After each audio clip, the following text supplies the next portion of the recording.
ప్రముఖ నటుడు మంచు మోహన్ బాబు కుటుంబ వ్యవహారం రచ్చకెక్కింది.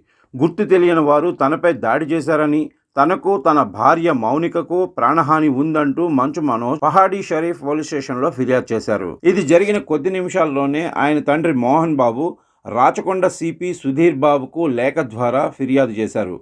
మౌనిక, మనోజ్ల వల్ల తనకు ప్రాణహాని ఉందని ఫిర్యాదులో మోహన్ బాబు పేర్కొన్నారు. కాబట్టి పోలీసుల ద్వారా రక్షణ కల్పించాలని రాచకొండ పోలీస్ కమిషనర్ను మోహన్ బాబు కోరారు. తాజాగా మోహన్ బాబు ఫిర్యాదుపై మంచు మనోజ్ స్పందించారు. తనతో పాటు తన భార్య మౌనికపై అసత్య ఆరోపణలు చేస్తున్నారని పేర్కొన్నారు. కుటుంబ వ్యవహారాల్లో తనకు రక్షణగా నిలబడాలని ఇరు రాష్ట్రాల ముఖ్యమంత్రులను మనోజ్ కోరారు. కుటుంబ ఆస్తుల కోసం తాను ఎప్పుడూ ఆశపడలేదన్నారు.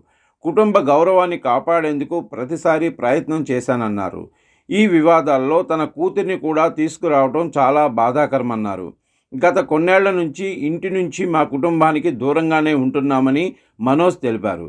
ఇక ముందే తన కుటుంబ సభ్యుల్ని ఉద్యోగులు తీవ్రంగా తిట్టారన్నారు. ఇంటిలో ఉండాల్సిన సీసీ ఫుటేజ్ కెమెరాలు మాయమైపోయాయన్నారు. తన అన్న విష్ణు దుబాయ్కి ఎందుకు వెళ్లాడు అందరికీ తెలుసన్నారు. విష్ణు అనుచరులే సీసీ ఫుటేజ్ మొత్తాన్ని మాయం చేశారని అన్నారు. ఇంటిలో ఉన్న సీసీ కెమెరాలు అన్నింటినీ విజయ్ రెడ్డి, కిరణ్ రెడ్డి తీసుకుని వెళ్లిపోయారని చెప్పారు.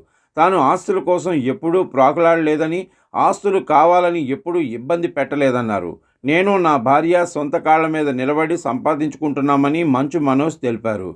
విద్యా సంస్థల్లో కొన్ని అక్రమాలు జరుగుతున్నాయని, విద్యా సంస్థల్లోని బాధితులకు తాను అండగా ఉన్నానన్నారు. బాధితుల పక్షాన నిలబడ్డందుకు తనపై ఆరోపణలు చేస్తున్నారని మంచు మనోజ్ వెల్లడించారు.